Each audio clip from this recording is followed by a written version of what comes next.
Hello friends, welcome back to my channel Seema's কিচেনে আপনাদের সকলকে স্বাগত জানাই।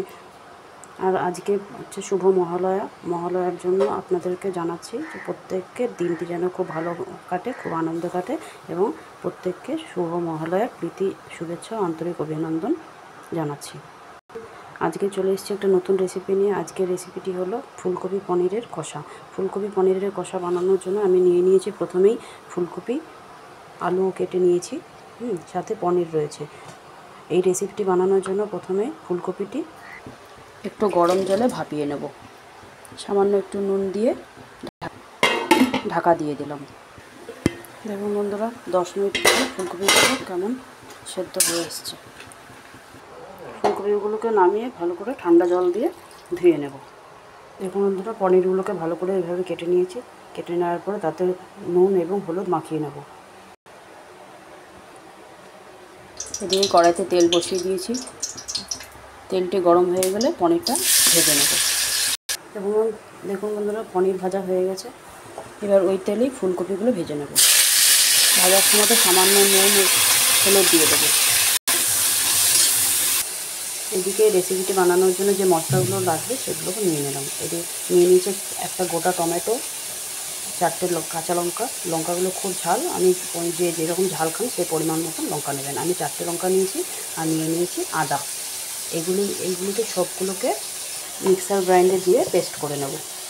দেখুন বন্ধুরা, মশলাটা ভালো করে পেস্ট করে নিয়েছি।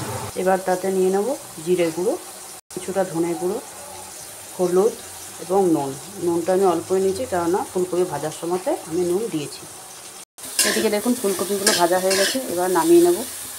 কড়াইতে কিছুটা তেল নিয়ে নিয়েছি।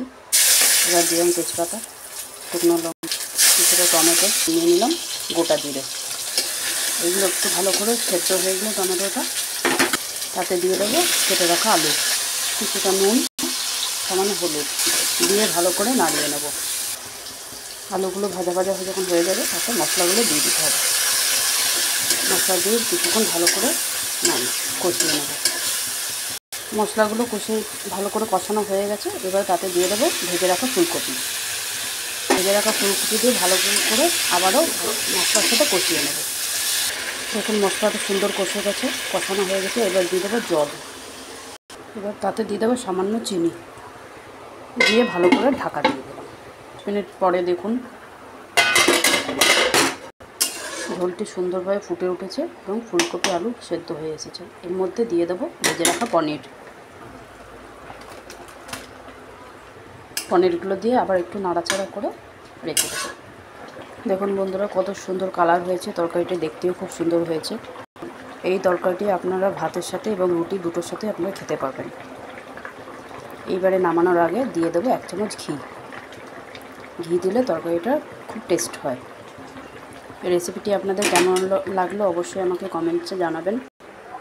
ভিডিওটি যদি আপনাদের ভালো লেগে থাকে অবশ্যই চ্যানেলটিকে সাবস্ক্রাইব করে আমার পাশে থাকবেন এবং ইউটিউব এবং ফেসবুক এবং ইনস্টাগ্রাম থেকে যারা দেখছেন তারা পেজটিকে আমাকে ফলো করে অবশ্যই পাশে থাকবেন। Thank you.